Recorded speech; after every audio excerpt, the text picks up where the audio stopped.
ओम गंगणपते नमः। ओम गंगणपते नमः। ओम नमः शिवाय। ओम नमः शिवाय। ओम नमः शिवाय। कर्पूर गौरम करुणावतारम संसारिसारम भुजगेन्द्रहारम सदा वसंतम हृदयारविंदे भवं भवानी सहितं नमामि। ओम नमः शिवाय। ओम नमः शिवाय। ओम नमः शिवाय। भगवान श्री गुरुदेव की असीम अनुकंपा से माता पिता के आशीर्वाद, भगवान भोलेनाथ और जगदम्बा की परम स्नेह और सानिध्यता से आप सभी भक्तों के भाग्य के कारण आज श्रावण मास में भगवान की स्वयं सिद्ध स्वरूप शिव पुराण की कथा का आज चतुर्थ दिवस है। आप सभी भक्त YouTube के माध्यम से और साक्षात उपस्थित होकर इस कथा का बहुत ही सुंदर अंदर से हृदय से रस के द्वारा पान कर रहे हैं। कर्ण के माध्यम से ये कथा अमृत के रूप में हृदय में स्थापित हो रही है। जैसे मानो एक एक बूंद अमृत की निकल करके हृदय के अंदर समाहित हो रही है और भूत भावन भगवान भोलेनाथ और जगदम्बा इसका आनंद ले रहे हैं। आज कथा के चतुर्थ दिवस में विंध्येश्वर संहिता के प्रसंग में कल हमने साकार और निराकार दोनों रूपों में भगवान भोलेनाथ का पूजन किया जाता है। साकार रूप में भगवान भोलेनाथ को मूर्ति के रूप में स्थापित करके पूजन किया जाता है और निराकार रूप में भगवान लिंग के रूप में पूजन को ग्रहण करते हैं, क्योंकि भगवान शिव परब्रह्म का स्वरूप है और परब्रह्म साकार और निराकार दोनों ही रूपों में भगवान के अंदर ब्रह्मा, विष्णु, रुद्र और इंद्र सभी समाहित हैं, सभी देवता समाहित हैं। इस प्रकार से भोलेनाथ का हम पूजन करते हैं। आज की कथा में महेश्वर का ब्रह्मा और विष्णु को अपने निष्कल और सकल स्वरूप का परिचय देते हुए लिंग पूजन का महत्व बताना है। आज विंध्येश्वर संहिता में ब्रह्मा जी और विष्णु जी को निष्कल और सकल स्वरूप का परिचय देते हुए लिंग पूजन के महत्व को बताया जाएगा। नंदीश्वर कहते हैं कि तदंतर में वे दोनों ब्रह्मा और विष्णु भगवान शंकर को प्रणाम करके दोनों हाथ जोड़ के उनके दाएं बाएं भाग में चुपचाप खड़े हो गए। फिर उन्होंने वहां साक्षात प्रकट पूजनीय महादेव को श्रेष्ठ आसन पर स्थापित करके पवित्र पुरुष वस्तुओं द्वारा उनका पूजन किया। दीर्घ काल तक अविकृत भाव से सुस्थिर रहने वाली वस्तुओं को पुरुष वस्तु कहते हैं और अल्प काल तक ही टिकने वाली क्षणभंगुर वस्तुएं प्राकृत वस्तु कहलाती हैं। इस तरह वस्तु के ये दो भेद जानने चाहिए। किन पुरुष वस्तुओं से उन्होंने भगवान शिव का पूजन किया? हार, नूपुर, केयूर, किरीट, मणिमय, कुंडल, यज्ञोपवीत, उत्तरीय वस्त्र, पुष्पमाला, रेशमी वस्त्र, हार, मुद्रिका, पुष्प, तांबूल, कपूर, चंदन,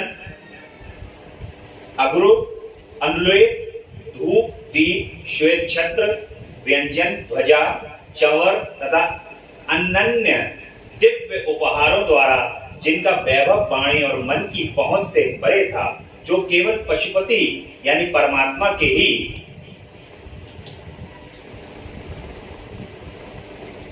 योग्य थे और जिन्हें कदापि नहीं पा सकते थे, उन दोनों ने अपने स्वामी महेश्वर का पूजन किया। सबसे पहले वहां ब्रह्मा और विष्णु जी ने भगवान शंकर की पूजा की।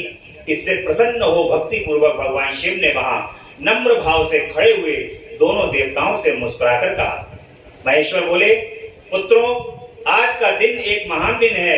इसमें तुम्हारे द्वारा जो आज मेरी पूजा हुई है, इससे मैं तुम लोगों पर बहुत प्रसन्न हूं। इसी कारण यह दिन परम पवित्र और महान से महान होगा। आज की यह तिथि शिवरात्रि के नाम से विख्यात होकर मेरे लिए परम प्रिय होगी। इसके समय में जो मेरे लिंग, निष्कल अंग आकृति रहित निराकार स्वरूप के प्रतीक पेड़, सकल सकारात्मक प्रतीक विग्रह की पूजा करेगा, वह पुरुष जगत की सृष्टि और पालन आदि कार्य नहीं कर सकता। पेड़ स्वरूप बाणलिंग, जो कि इस अंगुष्ठ के बराबर होता है, भगवान का बेरलिंग घर के अंदर उस बेरलिंग को ला करके प्रतिदिन आप भगवान का अभिषेक कर सकते हैं। नर्मदेश्वर, नर्मदा नदी के अंदर ये बेरलिंग निकलते हैं, बेर के समान है और स्वयं स्थापित है। भगवान शिव का उस बेरलिंग में पल पल वास है। जो व्यक्ति घर में ला करके उस बेरलिंग पर ओम नमः शिवाय, ओम नमः शिवाय, ओम नमः शिवाय का जाप करते हुए प्रतिदिन भगवान का अभिषेक करता है, भगवान भोलेनाथ उस पर अति प्रसन्न होते हैं। उसके सभी कष्टों को दूर करते हुए, सभी मन की भावनाओं को समझते हुए भोलेनाथ उन पर दसों दिशाओं से कृपा करते हैं। जो शिवरात्रि को दिन रात निराहार एवं जितेंद्रिय रहकर अपनी शक्ति के अनुसार निश्चल भाव से मेरी यथोचित पूजा करेगा, उसको मिलने वाले फल का वर्णन सुनो। भगवान शिव की शिवरात्रि पर किस प्रकार से प्रत्येक महा शिवरात्रि आती है और महा की शिवरात्रि में भगवान का 12 शिवरात्रि है। 12 शिवरात्रि में भगवान का जो लोग सक्षम हैं, वे भगवान का व्रत और शिवरात्रि के नियम का पालन कर सकते हैं। परंतु यदि 12 शिवरात्रि में से एक शिवरात्रि महाशिवरात्रि आती है और सावन के माह में भी अभी शिवरात्रि आने वाली है, तो जो लोग आने वाली शिवरात्रि पर भी भगवान का जो शिव पुराण के अनुसार नियम बताए गए हैं उस हिसाब से पूजन करेगा, भगवान की कृपा का पात्र बनेगा। महाशिवरात्रि पर भी चारों प्रहर होते हैं। चारों प्रहर पे किस प्रकार से हम पूजन कर सकते हैं, वो प्रहर के पूजन को के महत्व को भी शिव पुराण के माध्यम से आप लोग सब सुनेंगे। तो श्रद्धा और भाव से जो शिवरात्रि के पूजन को करता है, भगवान शिव उस पर अति प्रसन्न होते। तो 1 वर्ष तक निरंतर मेरी पूजा करने पर जो फल मिलता है, वह सारा फल केवल शिवरात्रि को मेरा पूजन करने से मनुष्य तत्काल प्राप्त कर लेता है। यानी कि जो 1 वर्ष तक भगवान का पूजन करेगा, वो भगवान शिव उसको केवल शिवरात्रि पर पूजन करने का फल दे देते हैं। क्योंकि भगवान शिव को शिवरात्रि अति प्रिय है। भगवान शिव शिवरात्रि पर अपने भक्तों पर अति प्रसन्न हो जाते हैं, बहुत जल्द ही प्रसन्न हो जाते हैं।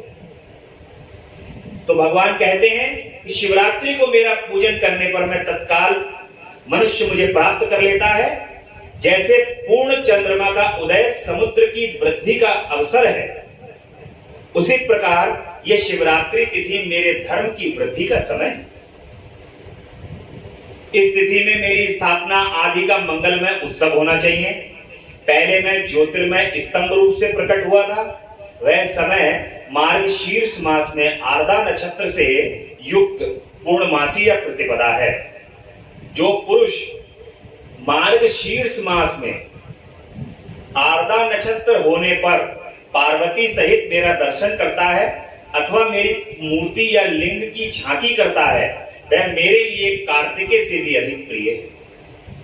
भगवान कहते हैं कि माह के महीने में प्रतिपदा को या पूर्णमासी वाले दिन जो मेरे जगदम्बा पार्वती के साथ मेरे दर्शन करता है और मेरी झांकी के दर्शन करता है, तो आप भगवान शिव कहते हैं कि वो मेरी कार्तिकेय से भी अत्यधिक मुझे प्रिय है। ये भगवान शिव के वचन। तो इसलिए भगवान के उस शिव दिन को मेरे दर्शन मात्र से पूरा फल प्राप्त हो जाता है। यदि दर्शन के साथ साथ मेरा पूजन भी किया जाए तो इतना अधिक फल प्राप्त होता है कि उसका वाणी द्वारा वर्णन नहीं किया जा सकता। भगवान के मंदिर का एक महत्व है।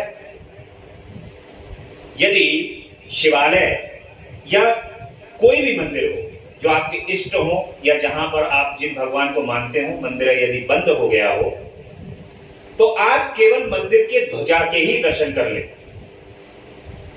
जो महत्व भगवान के दर्शन को करने का आपको प्राप्त होगा वही भगवान के ध्वजा के दर्शन को करने का प्राप्त होगा। यदि भगवान शिव के मंदिर के अंदर आप जा रहे हैं, भगवान शिव के दर्शन आप बाहर से निकलते हुए गए, दर्शन नहीं प्राप्त हुए आपको, तो आप ध्वजा के ही दर्शन करते हुए चले जाए। भगवान के ध्वजा के दर्शन करने का उतना ही फल है जितने भगवान के मंदिर के अंदर जाकर के उनकी पूजन करके और दर्शन करने का है। ध्वजा के दर्शन करके उसको प्रणाम करते हुए, यदि समय का अभाव है और समय है तो बड़े प्रेम से मंदिर के अंदर जाकर के भगवान के दर्शन करने चाहिए। यदि वहां पर मैं लिंग के रूप में प्रकट होकर बहुत बड़ा हो गया था अतः उस लिंग के कारण यह भूतर लिंग स्थान के नाम से प्रसिद्ध हुआ। जगत के लोग इसका दर्शन और पूजन कर सके इसके लिए ये अनादि और अनंत ज्योति स्तंभ अथवा ज्योतिर्मय लिंग अत्यंत छोटा हो जाएगा। यह लिंग सब प्रकार के भोग सुलभ कराने वाला तथा भोग और मोक्ष का एकमात्र साधन है। जो भगवान शिव के शिवलिंग के ऊपर प्रतिदिन पूजन करता है, भगवान के अपने हृदय में रख करके उनके ऊपर प्रतिदिन अभिषेक करता है, भगवान कहते हैं कि ये सब प्रकार के भोगों को सुलभ कराने वाला। सभी प्रकार के भोग जो हैं वो सुलभ हो जाते हैं और दर्शन, स्पर्श और ध्यान किया जाए तो ये प्राणियों को जन्म और मृत्यु के कष्ट से छुटकारा दिलाने। भगवान कहते हैं कि यदि भगवान शिव के शिवलिंग के दर्शन कर लिए जाएं और स्पर्श कर लिया जाए, पूजन कर लिया जाए तो सभी प्रकार के भोगों से और कष्टों से मुक्ति मिल जाएगी, व्यक्ति मुक्त हो जाएगा, संसार से छुटकारा मिल जाएगा। अग्नि के पहाड़ जैसा यह शिवलिंग यहाँ प्रकट हुआ है, इसके कारण यह स्थान अरुणाचल नाम से प्रसिद्ध होगा। यहाँ अनेक प्रकार के बड़े बड़े तीर्थ प्रकट होंगे। इस स्थान में निवास करने या मरने से जीवों का मोक्ष तक हो जाए। यानी कि भगवान के काशी विश्वनाथ की बात हो रही, भगवान के काशी धाम की बात है ये, और काशी तो मोक्ष का द्वार है। भगवान शिव के केवल काशी के अंदर यदि व्यक्ति अपने प्राणों का त्याग करता है तो वह मोक्ष को चला जाता है। मेरे दो रूप हैं, सकल और निष्कल। दूसरे किसी कोई ऐसा रूप नहीं है। पहले मैं स्तंभ रूप से प्रकट हुआ, फिर अपने साक्षात रूप से। ब्रह्मा भाव मेरा निष्कल भाव रूप है और महेश्वर भाव सकल रूप है। ये दोनों मेरे ही सिद्ध रूप हैं। मैं ही परब्रह्म परमात्मा हूं। कला युक्त और अकल मेरे ही स्वरूप है। ब्रह्म रूप होने के कारण मैं ईश्वर हूं। जीवों पर अनुग्रह आदि करना मेरा कार्य है। ब्रह्मा और केशव मैं सबसे बृहद और जगत की वृद्धि करने वाला होने के कारण ब्रह्म कहलाता हूं। सर्वत्र समरूप से स्थित और व्यापक होने में मैं ही सबकी आत्मा हूं। सर्ग से लेकर अनुग्रह तक जो जगत संबंधी 5 कृत्य हैं वे सदा मेरे ही हैं। मेरे अतिरिक्त दूसरे किसी के नहीं हैं, क्योंकि मैं ही सबका ईश्वर हूं। पहले मेरी ब्रह्म पताका का बोध कराने के लिए निष्कल लिंग प्रकट हुआ है, फिर अज्ञात ईश्वर का साक्षात्कार कराने के लिए निमित्त में साक्षात जगदीश्वर ही सकल रूप में तत्काल प्रकट हो गया।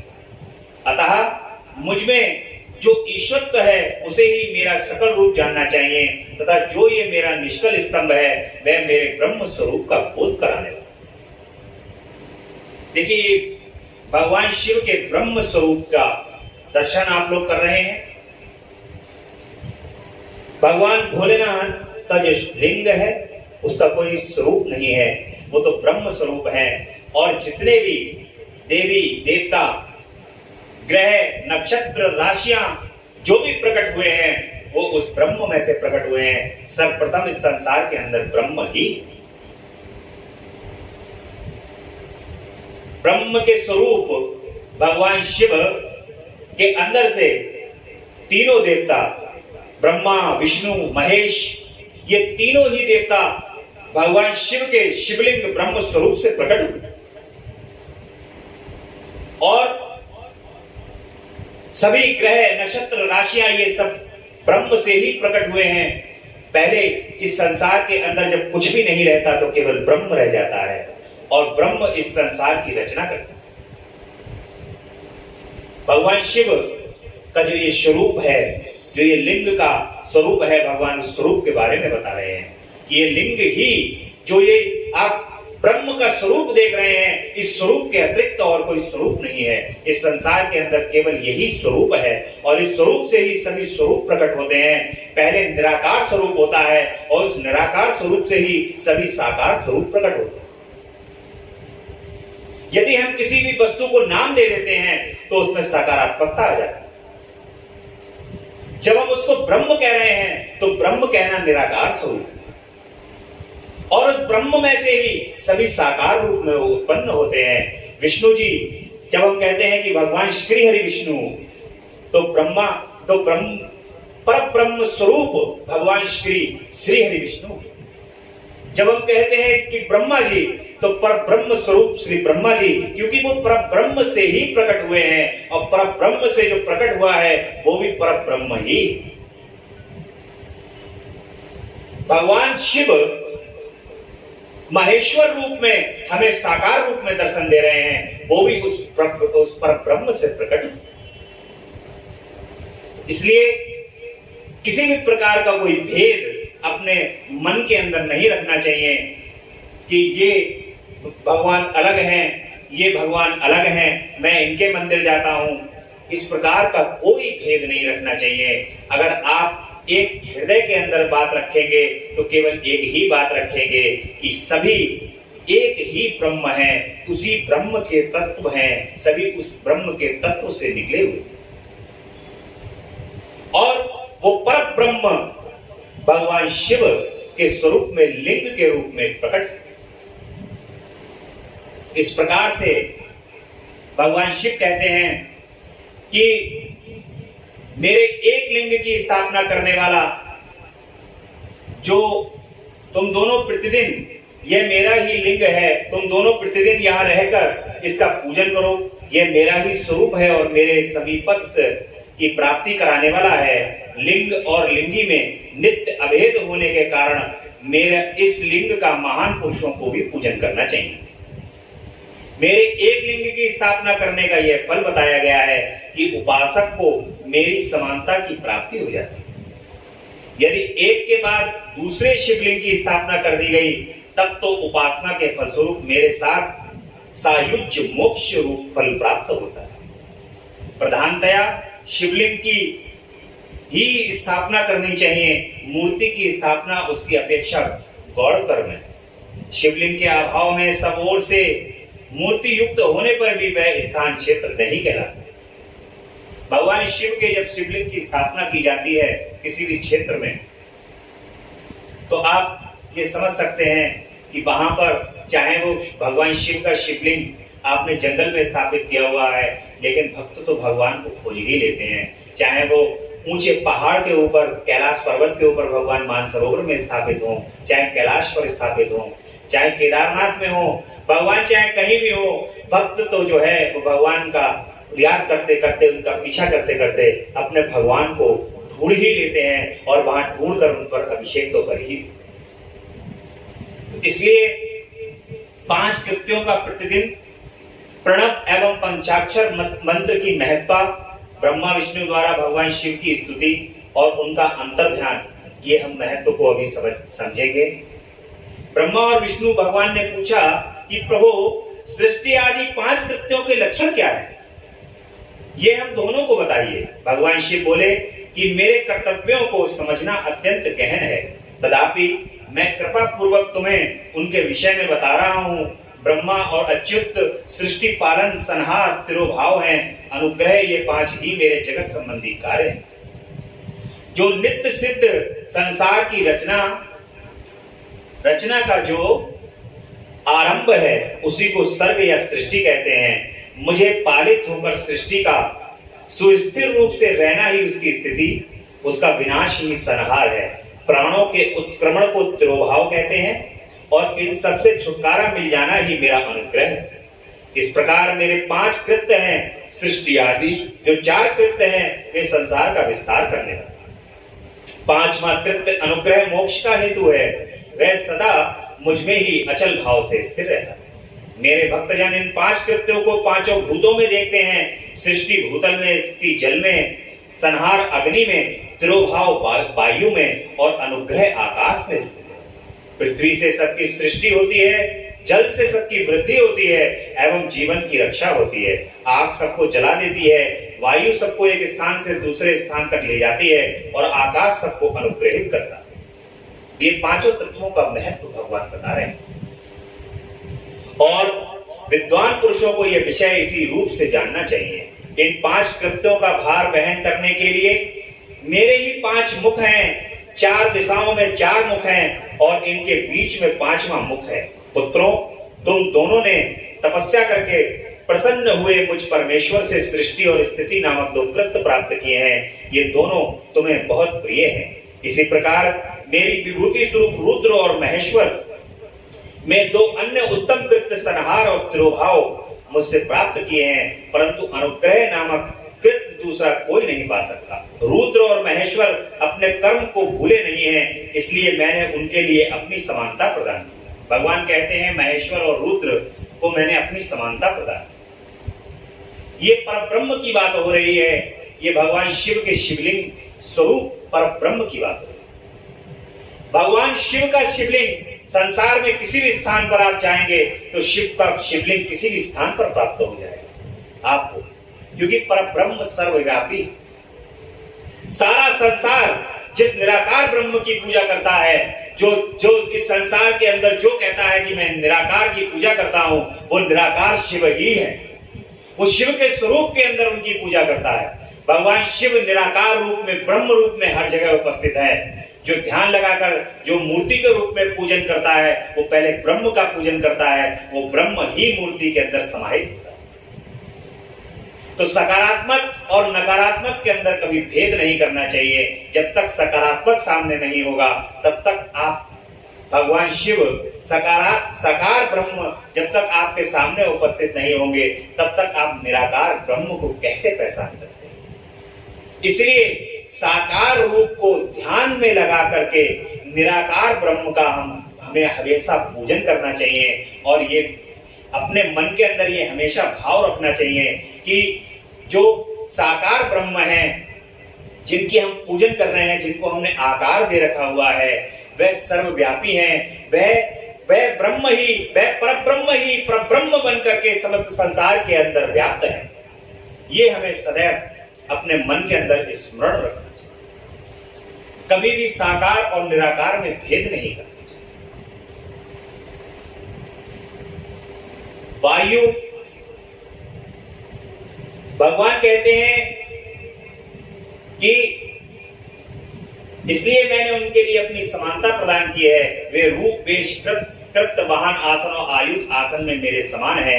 मेरे पूर्व काल में स्वरूप भूत मंत्र का उपदेश किया है जो ओंकार के रूप में प्रसिद्ध है। हे महामंगलकारी, ये भगवान शिव का ओम जो मंत्र है, ये महामंगलकारी मंत्र है। सबसे पहले मेरे मुख से ओंकार प्रकट हुआ जो मेरे स्वरूप का बोध कराने वाला।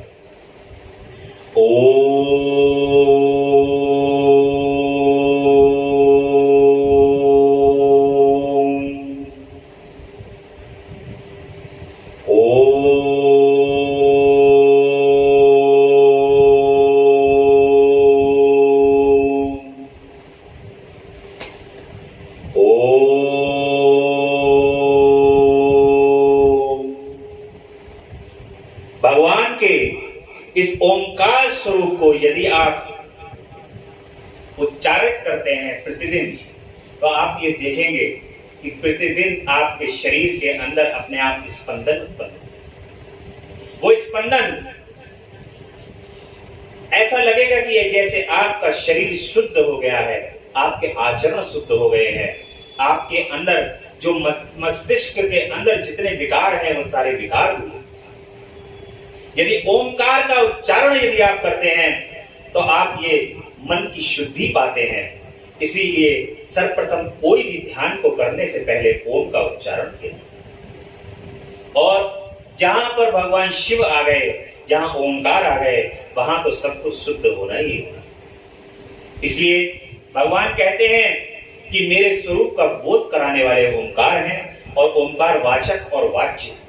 यह मंत्र मेरा स्वरूप ही है। प्रतिदिन ओंकार का निरंतर स्मरण करने से मेरा ही सदा स्मरण होता। मेरे उत्तरवर्ती मुख से ओंकार का परिचय, मुख से उकार का, दक्षिण मुख से मकार का, पूर्ववर्ती मुख से बिंदु का तथा मध्यवर्ती मुख से नाद का प्राकट्य हुआ। इस प्रकार 5 अवयवों से युक्त ओंकार का विस्तार हुआ है। इन सभी अवयवों से एकीभूत होकर वह प्रणव ओम नाम का एक अक्षर हो गया। यह नाम रूपात्मक सारा जगत तथा वेद उत्पन्न श्री स्त्री पुरुष वर्ग रूप दोनों कुल इस प्रणव मंत्र से प्राप्त है। यह मंत्र शिव और शक्ति दोनों का बोधक है। देखिए, मैं यहां पर यह कहना चाहूंगा कि शिव और शक्ति में, मां में और भगवान शिव में किसी भी प्रकार का मन के अंदर से कोई भेद नहीं होना चाहिए। भगवान शिव और जगदम्बा दोनों एक ही हैं। जो भगवान शिव है वही जगदम्बा है, जो जगदम्बा है वही भगवान शिव है। मां में और भगवान शिव में किसी भी प्रकार का कोई भेद नहीं है। इसलिए भगवान शिव यहां पर देखिए, शिव पुराण के माध्यम से भगवान स्वयं अपने मुख से कह रहे हैं कि ओंकार में हम दोनों हैं। जहां पर मैं हूं वहां जगदम्बा है, जहां जगदम्बा है वहां मैं हूं। और इसीलिए ये ओंकार नाम का शब्द भगवान ने प्रकट किया। तो इसलिए ओम नमः शिवाय, ओम नमः शिवाय, ओम नमः शिवाय का उच्चारण प्रतिदिन करना चाहिए। और जो ओम नमः शिवाय का उच्चारण करता है वो जगदम्बा के साथ साथ भोलेनाथ का भी उच्चारण करता है। इसलिए प्रतिदिन ये भगवान के बीज मंत्र का जाप निरंतर अविरल रूप से हमें करते रहना चाहिए। भगवान कहते हैं कि ये आकारादि क्रम और अनाकादि क्रम से क्रमशः प्रकाश में आया है। ये पंचाक्षर मंत्र है। भगवान कहते हैं कि ओम नामक ये रूपात्मक सारा जगत तथा वेद उत्पन्न स्त्री पुरुष वर्ग रूप दोनों कुल इस प्रणव मंत्र से प्राप्त हैं। यह मंत्र शिव और शक्ति दोनों का बोधक है। इसी से पंचाक्षर मंत्र की उत्पत्ति हुई है। जो मेरे सकल रूप का बोधक है वह आकारादि क्रम से और मकारादि क्रम से क्रमशः प्रकाश में आया है। ओम नमः शिवाय ये पंचाक्षर मंत्र है। इस पंचाक्षर मंत्र से मात्र का वर्ण प्रकट हुए हैं जो 5 भेद वाले। उसी से शिरो मंत्र सहित त्रिपदा गायत्री का प्रकट हुआ। उस गायत्री से संपूर्ण वेद प्रकट हुए हैं और उन वेदों से करोड़ों मंत्र निकले हैं। उन मंत्रों से भिन्न भिन्न कार्यों की सिद्धि होती है, परंतु इस प्रणव एवं पंचाक्षर से संपूर्ण मनोरथों की सिद्धि होती है। करोड़ों मंत्र इस संसार के अंदर वेद के माध्यम से, परंतु सबसे सरल मंत्र है ओम नमः शिवाय। भगवान स्वयं कह रहे हैं कि संपूर्ण मनोरथों की सिद्धि को देने वाला ये ओम नमः शिवाय का मंत्र है। इस मंत्र समुदाय से भोग और मोक्ष दोनों सिद्ध होते हैं। मेरे सकल स्वरूप से संबंध रखने वाले सभी मंत्रराज साक्षात भोग प्रदान करने वाले और शुभकारक। नंदिकेश्वर कहते हैं कि तदंतर जगदम्बा पार्वती के साथ बैठे हुए गुरुवर महादेव जी ने उत्तराभिमुख बैठे हुए ब्रह्मा और विष्णु को पर्दा करने वाले वस्त्र से आच्छादित करके उनके मस्तक पर अपना कर कमल रखकर धीरे धीरे उच्चारण करके उन्हें उत्तम मंत्र का उपदेश दिया। मंत्र तंत्र में बताई हुई विधि के पालन पूर्वक 3 बार मंत्र का उच्चारण करके भगवान शिव ने उन दोनों शिष्यों को मंत्र की दीक्षा दी। इसीलिए भगवान शिव को परम गुरु कहा। भगवान को गुरु का स्वरूप कहा जाता है। भगवान शिव जो है वो गुरु के स्वरूप है, क्योंकि सर्वप्रथम भगवान ने विष्णु जी और ब्रह्मा जी को बैठाल करके ओम नमः शिवाय पंचाक्षर मंत्र दिया और वो मंत्र दे करके भगवान उनके गुरु के स्वरूप हो गए हैं। दोनों शिष्यों को मंत्र की दीक्षा दी। फिर उन शिष्यों ने गुरु दक्षिणा के रूप में अपने आप को ही समर्पित कर दिया गुरु के श्री चरण कमल में। जिन भगवान गुरुदेव जो हैं वो भगवान शिव का ही स्वरूप होते हैं। जो भी अपने गुरु का पूजन करते हैं, जो अपने गुरु को साक्षात परब्रह्म समझते हैं, वे अपने गुरु को, उनके गुरु जो हैं वो शिव का स्वरूप ही होते हैं। इसलिए शिव में और गुरु में कोई भेद नहीं करना चाहिए, क्योंकि जो शिव हैं वही गुरु हैं और जो गुरु हैं वही शिव हैं। इस प्रकार की धारणा को रखते हुए अपने गुरु के पूजन को करना चाहिए, क्योंकि गुरु जो है गुरु ब्रह्मा गुरु विष्णु गुरुदेवो महेश्वरा, गुरु साक्षात परब्रह्म तस्मै श्री गुरुवे नमः। इसलिए कहा जाता है कि गुरु साक्षात परब्रह्म का जो दर्जा है वो गुरु को दिया गया है। इसीलिए दिया गया है क्योंकि भगवान शिव जो है वो परब्रह्म है, जो परब्रह्म है। इसीलिए जितने भी संसार के अंदर जो अपने गुरु के श्री चरण कमल में श्रद्धा रखते हैं, इसीलिए जो श्रद्धा रखने में परब्रह्म स्वरूप हो जाते हैं। गुरु सबके परब्रह्म है। इसीलिए भगवान शिव में और अपने गुरु में किसी भी प्रकार का कोई भेद नहीं करना चाहिए। शिव ही गुरु है और गुरु ही शिव है। अखंड मंडलाकारं व्याप्ति येन चराचरम तत्पदम दर्शितम देवम तानमामि गुरुदेव। बोल गुरु भगवान की जय। फिर उन शिष्यों ने गुरु दक्षिणा के रूप में अपने आप को ही समर्पित कर दिया और गुरु के श्री चरण कमल में, देखिए लोगों का मनोरथ रहता है कि हम भगवान गुरुदेव के यहाँ जा रहे हैं तो हमें ये मिल जाए। सबसे पहले गुरु जी को अपनी समस्या बताना शुरू कर देते हैं कि गुरु जी हमारे घर में जो है वो परेशानी चल रही है, धन का अभाव है, बच्चे कहना नहीं मान रहे हैं, सारी चीजें जो है वो सब गुरु भगवान से अपने कहना शुरू कर देते हैं। परंतु गुरु के स्थान में जाकर के सर्वप्रथम अपने आप को गुरु के श्री चरण कमल में समर्पित कर देना चाहिए। जो लोग अपने आप को श्री गुरु भगवान श्री गुरुदेव के चरण में समर्पित कर देते हैं, भगवान श्री गुरुदेव उस समर्पण को देख करके वो सब कुछ दे देते हैं जो आपके मन के अंदर आपके ये जो परेशानियां। इसलिए सर्वप्रथम समर्पण आवश्यक है। भगवान विष्णु और ब्रह्मा जी मानो यहां से ये उपदेश देना चाहते हो कि अब जो गुरु और शिष्य का जो संबंध है उस संबंध के अंदर अपने आप को समर्पित करो। और जो गुरु के श्री चरण कमल में समर्पित हो जाता है वो सब कुछ प्राप्त कर लेता है। ईश्वर की प्राप्ति का भेद गुरु के श्री चरण कमल में ही। और जब तक समर्पण नहीं है तब तक कुछ भी नहीं है।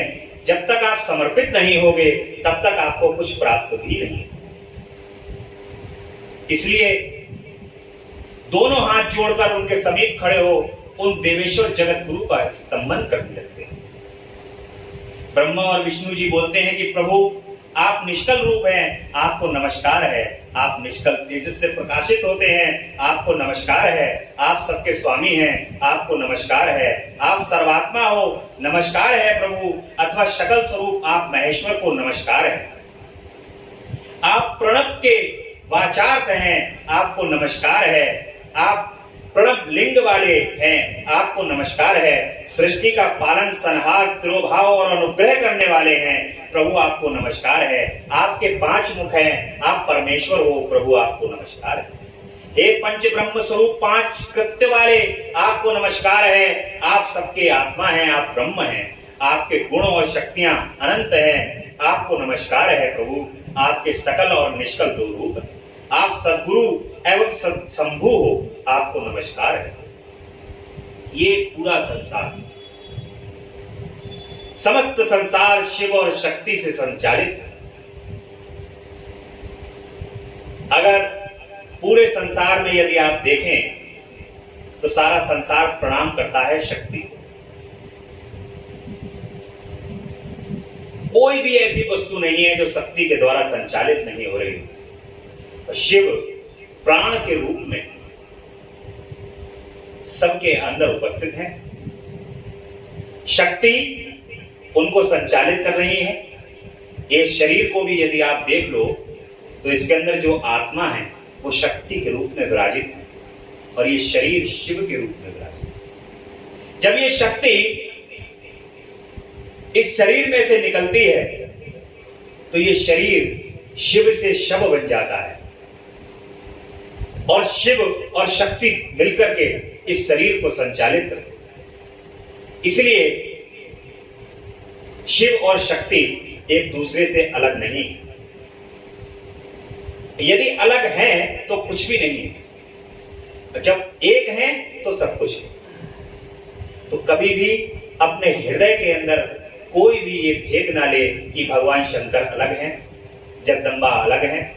ये कभी भेद नहीं करना चाहिए। जो जगदम्बा है वही भगवान शिव है, जो शिव है वही जगदम्बा। ये दोनों एक ही रूप है, एक रूप, एक स्वरूप। कृष्ण राधिका एक है, इनमें अंतर नाही। राधे को आधार लो तो कृष्ण स्वयं मिल जाए। जगदम्बा राधा रानी और भगवान श्री कृष्ण पर ब्रह्म है। भगवान श्री कृष्ण देवी भागवत के अनुसार और राधा रानी भगवान शिव और पार्वती का ही स्वरूप है। इसीलिए ये कहा जा रहा है वहां पर भी कि कृष्ण राधिका एक हैं, इनमें अंतर नाही। राधे को आधार लो तो कृष्ण स्वयं मिल जाए। इसीलिए भगवान श्री कृष्ण राधे राधे करने से स्वयं अपने आप चल करके आ जाते हैं, क्योंकि उनकी शक्ति का नाम राधे। हमें किसी भी प्रकार का राधा रानी और भगवान श्री कृष्ण, भगवान शिव और जगदम्बा पार्वती में कोई भेद नहीं करना चाहिए, क्योंकि जो शिव है वही शक्ति। ये इस प्रकार का मनोभाव अपने हृदय के अंदर सदैव रखना चाहिए। इन पदों द्वारा अपने गुरु महेश्वर की स्तुति करके ब्रह्मा और विष्णु ने उनके चरणों में प्रणाम किया। महेश्वर बोले, आर्द्रा नक्षत्र से युक्त चतुर्दशी को प्रणव का जप किया जाए तो वह अक्षय फल देने वाला होता है। सूर्य की संक्रांति से युक्त महा आर्द्रा नक्षत्र में एक बार किया हुआ प्रणव जप कोटि गुने जप को फल देता है। मृगशिरा नक्षत्र का अंतिम भाग तथा पुनर्वसु का आदि भाग पूजा, होम और तर्पण आदि के लिए सदा आर्द्रा के समान ही होता है। जो ये भगवान शिव के शिव पुराण के अंदर जितनी बातें लिखी हुई है भगवान शिव ने कही हैं। जो भी भक्तजन श्रद्धालु भगवान के अंदर आस्था को रखने वाले इस शिव पुराण को सुन रहे हैं, वे वीडियो के माध्यम से या साक्षात यहाँ उपस्थित हैं। यदि ये नक्षत्रों को जो आपको जिस प्रकार से चतुर्दशी को प्रणव जप किया जाए आर्द्रा नक्षत्र में, और सूर्य की संक्रांति से युक्त महा आर्द्रा नक्षत्र में एक बार किया हुआ प्रणव जप कोटि गुने को जप को फल देता है।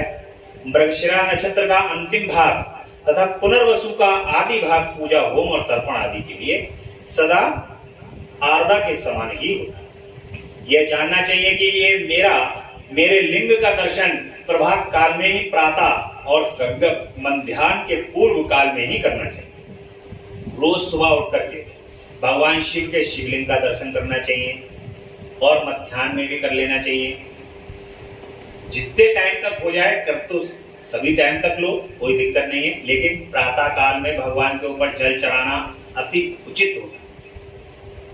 मध्याह्न में चढ़ा दीजिए, लेकिन शाम के समय में ज्यादातर भगवान पर जल, शिवरात्रि पे तो भगवान पे जल चढ़ाने के लिए कहा गया है कि चढ़ा दो, कोई दिक्कत नहीं। कुछ लोग 3 बजे उठ करके जल चढ़ा देते हैं, वो भी ठीक नहीं है। सुबह सुबह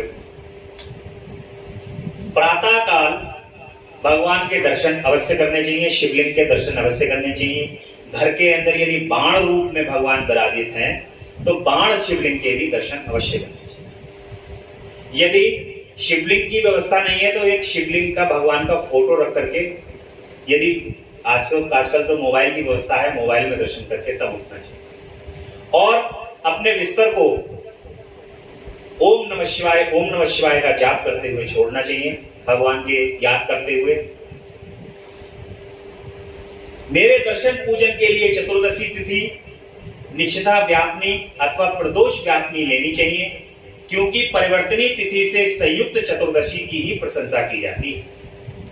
पूजा करने वालों के लिए मेरी मूर्ति तथा लिंग दोनों समान है, फिर भी मूर्ति की अपेक्षा लिंग का स्थान ऊंचा है, इसलिए मुमुक्षु पुरुषों को चाहिए।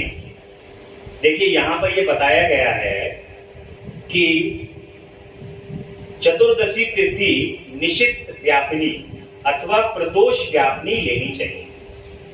चतुर्दशी को पूजन करना चाहिए प्रदोष काल, ठीक है।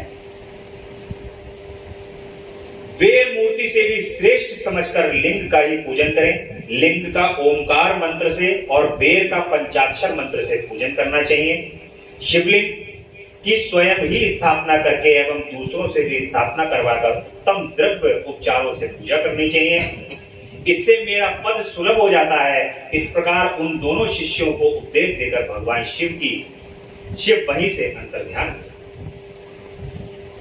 ब्रह्मा जी और विष्णु जी को इस प्रकार के अपने शिष्य बना करके भगवान शिव अंतर्ध्यान हो जाते हैं और इस प्रकार से भगवान अपने पूजन का भेद बता जाते हैं।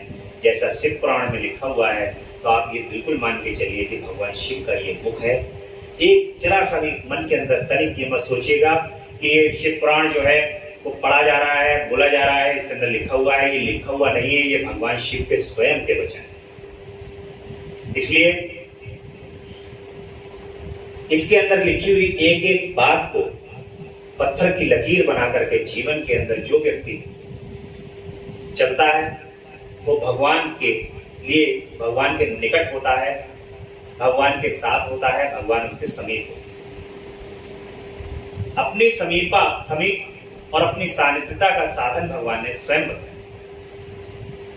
शिवलिंग की स्थापना, उसके लक्षण और पूजन की विधि का वर्णन तथा शिव पद की प्राप्ति कराने वाले सत्कर्मों का विवेचन कल के भाग में, पंचम दिवस में कथा का टाइम जो है, समय जो है वो धीरे धीरे करके अब थोड़ा सा बढ़ता चला जाएगा। ज्यादा सुनने को प्राप्त होगी आप लोगों को प्रतिदिन। और कल हम भगवान शिवलिंग की स्थापना, उसके लक्षण, पूजन विधि का वर्णन, क्योंकि देखिए हम सभी लोग प्रतिदिन पूजन करते हैं भगवान शिव का। श्रावण काल में तो भगवान शिव का पूजन प्रतिदिन करते ही हैं, परंतु भगवान शिव के जो भक्त होते हैं वो भगवान शिव का प्रतिदिन पूजन करते हैं। श्रावण में तो एक अजीब अलग ही भगवान के लिए प्रेम उमड़ता है भक्तों का, और बड़े प्रेम और भाव से प्रतिदिन पूजन करने वाले भक्त जो है वो झूम उठते हैं श्रावण मास में कि हमें भगवान शिव की शिवलिंग किस प्रकार से हमें उसका पूजन करना चाहिए, कैसे लक्षण होते हैं, ये जानना अति आवश्यक है। ये पुराण के माध्यम से, भगवान की वाणी से हम कल देखेंगे, सुनेंगे भगवान स्वयं इसका वर्णन करेंगे। तो कल आज की कथा में हम यहीं पर विश्राम लेते हैं और बहुत सुंदर सी भगवान की स्तुति के साथ कथा विश्राम लेंगी। बोले शंकर भगवान की जय। ओम नमः शिवाय। ओम नमः शिवाय। ओम नमः शिवाय। ओम नमः शिवाय। जय अविनाशी जय कैलाशी शंकर शंभो हरे हरे। करे स्तुति भूतेश्वर जगवंदन से डरे डरे। ना जाने हम रूप तुम्हारा ना स्वरूप ही पहचाने। जान सके ना ब्रह्मा विष्णु माया कैसे जाने। लेकिन इतना सुनते आए हो सर्प जटाधारी। 3 लोक 14 भुवनों के पिता है भंडारी। विचरण करते आप सदा ही नैन पीठ पर चढ़े चढ़े। जय अविनाशी जय कैलाशी शंकर शंभु हरे हरे। करे स्तुति भूतेश्वर जगवंदन से डरे डरे। तुमको धड़दानी दाता सारा ही संसार कहे। शिवांगी मैड़ी बांधे ऊपर गंगे धार बहे। अर्ध संभ्रमा से माथे पर झरझरे अमृत झरता है। आदि अनादि अनंत ब्रह्म शिव नहीं जन्मता मरता है। 12 रुद्र 18 सूरज परिक्रमा दे खड़े खड़े। जय अविनाशी जय कैलाशी शंकर शंभु हरे हरे। करे स्तुति भूतेश्वर जगवंदन से डरे डरे। 14 विश्वे देव पवन 49 तुम्हारे दास रहे। 7 समुद्र गंगा स्त्री का तुम में आवास कहे। फिर भी भस्म रमाए तन में रुंड मुंड माला धारी। 3 लोक चरणों में रख दे बोले शंभु शुभकारी। प्रणव प्रखर जाप कर नमः शिवाय। प्रखर जाप कर नमः शिवाय। तारे उतर गए बड़े बड़े। जय अविनाशी जय कैलाशी शंकर शंभु हरे हरे। करे स्तुति हम भूतेश्वर जगवंदन से डरे डरे। पार्वती माँ उमा भवानी गिरिजा गौरी संग रहे। कानन कुंडल शूल कमंडल रवि विभूति अंग रहे। सिद्ध सिद्धि धन देने वाले सारे संकट दूर करो। निसंतानों को संताने निर्धन के भंडारे भरो। मांग रहे वरदान आपकी चरण शरण में पड़े पड़े।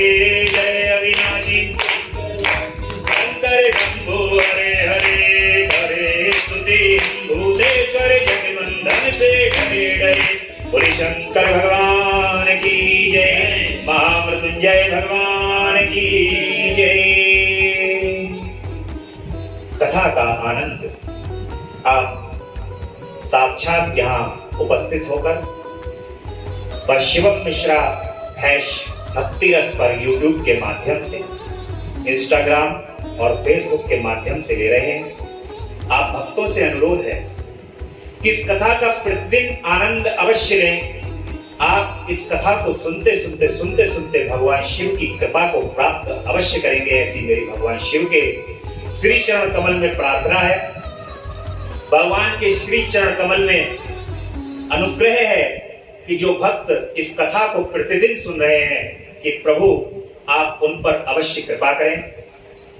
भोलेनाथ आप उनको सानिध्यता प्रदान करें।